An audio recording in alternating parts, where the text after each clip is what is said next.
मुगलिया सल्तनत का इकबाल बुलंद रहे। आलमगीर, दिलेर खान का संदेश है, शिवाजी के पुत्र शांभाजी उनके चंगुल से भाग चुके हैं। कमबख्त उसे एक काम दिया था वो भी नहीं हुआ। मैं क्या करूं तुम लोगों का?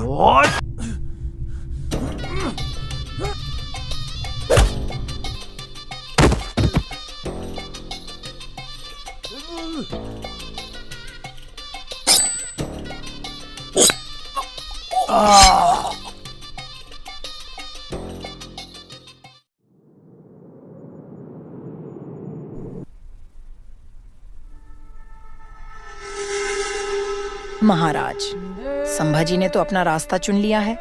क्या आपने मराठा साम्राज्य के आने वाले दिनों के बारे में कुछ सोचा? मेरा मतलब अब समय आ गया है कि राजा राम को भावी उत्तराधिकारी घोषित कर दिया जाए। सोयराबाई की यह बात सुनकर वहां बैठे अन्नाजी दत्तो, जो छत्रपति शिवाजी महाराज के अष्टप्रधान मंडल में सचिव, मुख्य सचिव है, उन्होंने भी उनकी बात का समर्थन किया, क्योंकि ये अब मौके का फायदा उठाकर अपनी पुरानी दुश्मनी संभाजी से निकालना चाहते थे। शिवाजी की नजरें कठोर हो जाती हैं। वे कुछ कहने ही वाले होते हैं कि दरबार का एक सिपाही अंदर भागता हुआ आता है। महाराज, एक गुप्त संदेश आया है। राजकुमार संभाजी मुगलों की चंगुल से भागकर सुरक्षित पन्हाला किले आ चुके हैं और अब वो रायगढ़ आने की तैयारी कर रहे हैं। उनसे कहो कि यहाँ आने की कोई जरूरत नहीं है। यहाँ हमारा परिवार है। हम ये खतरा नहीं उठा सकते। हम पहले खुद जांच करेंगे कि क्या सच में उन्होंने मुगलों का साथ छोड़ दिया है। शिवाजी महाराज के दिल में सवालों का तूफान उठ रहा था। सोयराबाई के शब्द उनके मन में गूंज रहे थे, लेकिन एक पिता के दिल में अपने बेटे के लिए जो प्रेम था वो शांत नहीं हो सकता था। आखिरकार शिवाजी एक निर्णय लेते हैं कि अब संभाजी से आमने सामने बात करनी होगी और इसके लिए वे खुद पन्हाला किला जाने का फैसला करते हैं। महाराज, आप खुद पन्हाला क्यों जा रहे हैं? क्या संभाजी के विश्वासघात के बाद भी आप उन पर भरोसा कर सकते हैं? कहीं उन्होंने आपके साथ कुछ कर दिया तो? रानी सोयराबाई, मैं इस साम्राज्य का राजा होने के साथ साथ मैं एक पिता भी हूं। मुझे खुद उससे बात करनी होगी, सच जानना होगा। अगर उन्होंने गलती की है तो उसे माफी मिलेगी या सजा, यह फैसला मैं अपनी आंखों से सच देखने के बाद करूंगा।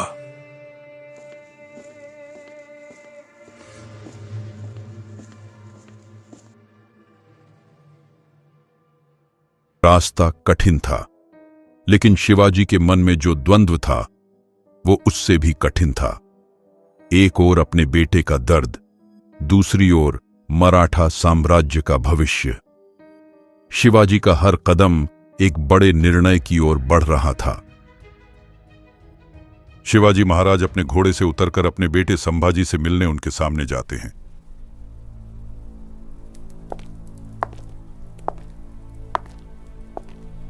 काफी समय हो गया शंभू राजे। मुझे लगा था कि अब दोबारा तुम कभी मेरे सामने नहीं आओगे। पिताजी, मैंने गलती की है। मैंने जो भी किया वह मैंने आवेश में आकर किया। मुझे माफ कर दीजिए। गलती मानने वाले को माफ करना आसान होता है, लेकिन विश्वासघात करने वाले को फिर से विश्वास दिलाना कठिन शंभा। वैसे भी आज मैं यहां राजा बनकर नहीं, एक पिता बनकर आया हूं। मुझे जवाब नहीं चाहिए, मुझे तुम्हारा इरादा जानना है। क्या तुम सच में अब वापस आ गए हो ना? क्योंकि पुत्र मेरे लिए अब अपने इस साम्राज्य की रक्षा कर पाना थोड़ा मुश्किल होता जा रहा है। मैं हमेशा से तुम्हें ही यह साम्राज्य सौंपना चाहता हूं। तुम्हारा भाई राजा राम युवा है, वह अब भी राज्य चलाने की स्थिति में नहीं है। वैसे भी तुम में शानदार गुण है। मैं इसे तुम्हें सौंपने को तैयार हूं, पर इस वक्त नहीं। अभी तुम रायगढ़ भी नहीं आ सकते, क्योंकि राज्य अभी तुम्हारे खिलाफ है। तुम्हें अभी यही रहना होगा। इस मुलाकात ने संभाजी के लिए एक नई शुरुआत की उम्मीद जगा दी थी। शिवाजी महाराज उन्हें अपनी गलती सुधारने का मौका देते हैं। इधर रायगढ़ में महल के भीतर राजनीति की बिसात बिछना चालू हो गया था। संभाजी के लौटने के बाद सोयराबाई को पूरा विश्वास हो गया था कि अब उनका बेटा राजा राम को गद्दी नहीं मिलेगी। तो सोयराबाई ने अपने समर्थकों के साथ मिलकर संभाजी के खिलाफ गुप्त साजिशों का जाल फैलाना शुरू कर दिया था। उन्होंने अपने षड्यंत्र का पहला पाशा फेंका। संभाजी की अनुपस्थिति का मौका देखकर सोयराबाई ने शिवाजी से कहकर अपने 10 साल के पुत्र राजाराम का विवाह मराठा सेनापति की पुत्री जानकी बाई से करवा दिया।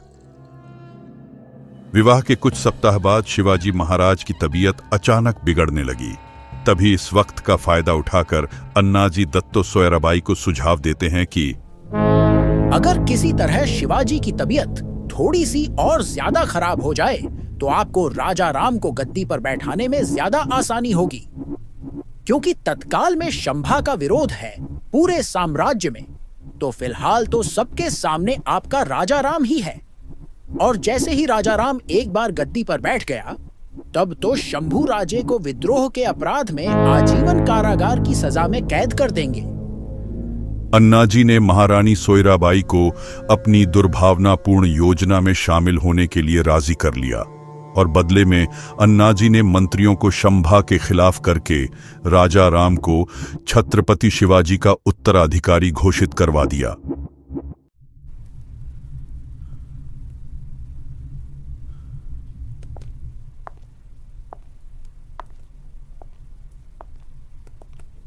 महाराज की तबीयत दिन प्रतिदिन खराब होती जा रही है। यह खास औषधि की मात्रा थोड़ी बढ़ा दीजिए, शायद उनके तबीयत में शीघ्र सुधार देखने मिले। जैसा आप चाहे महारानी, पर यह औषधि अधिक मात्रा में घातक सिद्ध हो सकती है। मैं जानती हूँ वैद्य जी, लेकिन इस वक्त हमें ये औषधि अधिक मात्रा में देनी ही चाहिए ताकि महाराज का स्वास्थ्य जल्द से जल्द ठीक हो जाए। पर महारानी, इतनी मात्रा में देना। आप इतना मत सोचिए वैद्य जी, आपसे ज्यादा महाराज की फिक्र मुझे है। वैद्य संकोच करता है, लेकिन सोयराबाई की आंखों में दृढ़ता देखकर सिर झुका लेता है और शिवाजी महाराज के कक्ष में जाकर उन्हें यह औषधि का घूंट पिला देता है। और ऐसे ही अगले कुछ दिनों तक शिवाजी महाराज को औषधि का घूंट पिलाया गया, लेकिन उनके स्वास्थ्य में कोई परिवर्तन नहीं दिखा। महल के भीतर सब कुछ सामान्य लग रहा था, पर सच्चाई कुछ और थी। औषधि की ज्यादा मात्रा उनकी सेहत को जल्दी सुधारने के बजाय ज्यादा से ज्यादा बिगाड़ते ही जा रही थी। यह सिर्फ एक औषधि नहीं थी, यह सत्ता के खेल की सबसे बड़ी चाल थी। इसे इतिहास में छुपाकर प्राकृतिक मौत बताया जाता है, पर यह एक सुनियोजित षड्यंत्र था। यह वह क्षण था जब शिवाजी महाराज की आंखें हमेशा के लिए बंद हो गईं। इतिहास में लिखा गया कि 3 अप्रैल 1680 को शिवाजी की तबीयत बहुत ज्यादा खराब होने की वजह से उनकी मृत्यु हो जाती है। शिवाजी की मृत्यु की खबर सुनकर पूरा मराठा साम्राज्य हिल उठता है, क्योंकि मराठा साम्राज्य ने अपने नींव या सबसे बहादुर राजा को खो दिया। अब मराठा साम्राज्य के सूर्य छत्रपति शिवाजी महाराज इस दुनिया को छोड़ चुके थे। मुगलों के लिए यह खुशी की घड़ी थी। औरंगजेब को लगा कि अब मराठों को हराना आसान होगा, लेकिन उसे नहीं पता था कि शिवाजी महाराज के पुत्र संभाजी एक जलते हुए अंगारे की तरह हैं, जो अपने पिता की विरासत को बचाने के लिए अब किसी भी हद तक जाने को तैयार थे। 1680 का वर्ष मराठा साम्राज्य के लिए बहुत ही उथल पुथल भरा था। शिवाजी महाराज की मृत्यु के बाद रायगढ़ किला शोक में डूबा हुआ था, लेकिन इस शोक के पीछे एक राजनीतिक खेल भी चल रहा था। तभी अन्नाजी दत्तो और सोयराबाई ने बाकी मंत्रिमंडल से छत्रपति शिवाजी महाराज की दुर्भाग्यपूर्ण मृत्यु को संभाजी राजे से गुप्त रखने को कहा, जो उस समय पन्हाला किले में थे।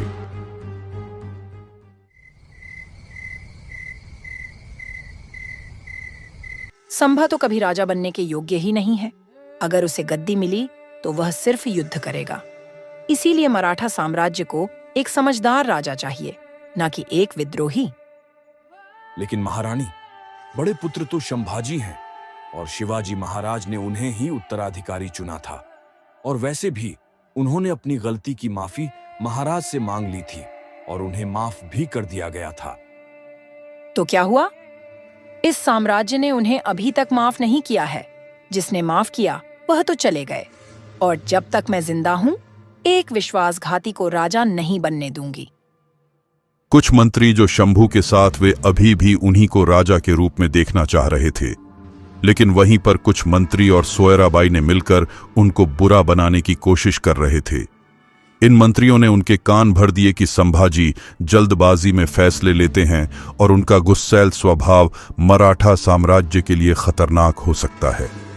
कुछ मंत्री के न मानने की वजह से उन्होंने गुप्त रूप से राजा राम को राजा बनाने की योजना बनाई।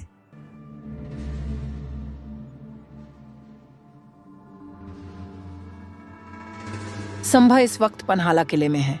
अब वो कभी भी रायगढ़ आ सकता है। उससे पहले हमें कुछ करना होगा। हाँ महारानी जी, अगर संभाजी यहाँ आ गए तो फिर कभी राजा राम राजगद्दी पर नहीं बैठ पाएंगे। प्रधानमंत्री मंडल की तरफ से तुरंत पन्हाला ये संदेश भेजा जाए कि शिवाजी महाराज के आदेश अनुसार विद्रोह की सजा के रूप में कुछ दिनों तक संभाजी को कारागार में बंद रहना होगा। ये संदेश पन्हाला किला पहुंचता उससे पहले सोयराबाई का भाई यानी हम्बीर राव मोहिते अपने घोड़े से पन्हाला की ओर चल देते हैं। सुबह का किरण निकलने में कुछ ही घंटे बाकी है। संभाजी अपने कक्ष में विचारों में डूबे थे। इधर मामा हम्बीर राव भी पन्हाला पहुंच गए। हम्बीर राव मोहिते हांफते हुए अंदर आए कक्ष में प्रवेश करते हैं। युवराज, महाराज, शिवाजी राजे अब इस दुनिया में नहीं रहे। एक पल के लिए जैसे समय थम गया। संभाजी को अपने कानों पर विश्वास नहीं हुआ। संभाजी का चेहरा सख्त हो गया, मुट्ठियां भींच गईं।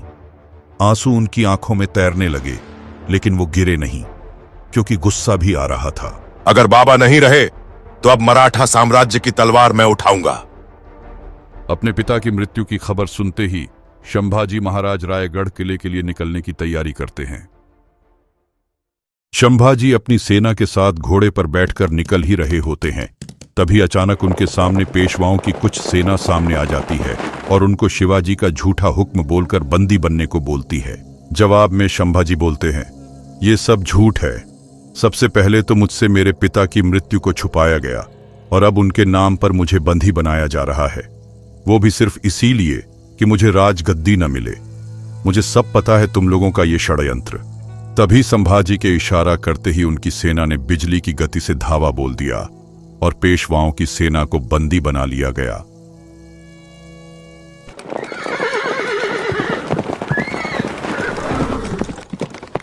संभाजी अब अपने स्वराज्य को बचाने के लिए कदम बढ़ा चुके थे। पिता की मृत्यु, विश्वासघात और षड्यंत्र सब कुछ उनके सामने था, इसीलिए अब पीछे हटने का कोई सवाल ही नहीं था। राज दरबार में सोयराबाई और उनके समर्थक मौजूद हैं। दरबार में शाही निर्णय की घोषणा होने ही वाली है। इधर किले में संभाजी और उनकी सेना भी पहुंच ही चुकी है।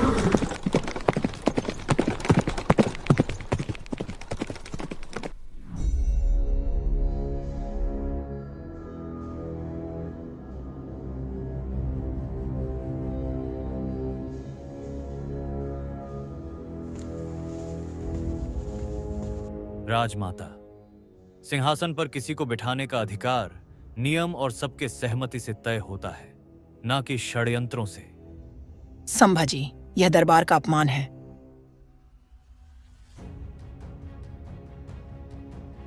हिंदवी स्वराज्य शिवाजी महाराज का सपना था, जिसे मैं पूरा करूंगा। याद हो आपको तो, जिस समय आपको राजमाता का पद मिला था, उसी समय बाबा साहेब ने हमें भावी उत्तराधिकारी घोषित किया था। संभाजी महाराज, आप ही स्वराज्य के असली उत्तराधिकारी हैं और इस वक्त इस स्वराज्य को एक समझदार और योग्यतापूर्ण राजा की जरूरत है, और आपसे बेहतर फिलहाल यहां कोई नहीं। उस समय संभाजी की आंखों में पहली बार गुस्से की जगह भावुकता झलकती है। दरबार में धीरे धीरे सभी मंत्री, सैनिक और दरबारी उनके समर्थन में खड़े हो जाते हैं। छत्रपति संभाजी महाराज की जय जय जय जय जय जय जय जय जय जय जय जय जय। संभाजी सिंहासन की ओर देखते हैं। उनकी आंखों में आंसू हैं वे धीरे धीरे कदम बढ़ाते हैं और अपने पिता के सिंहासन के पास सिर झुकाते हैं।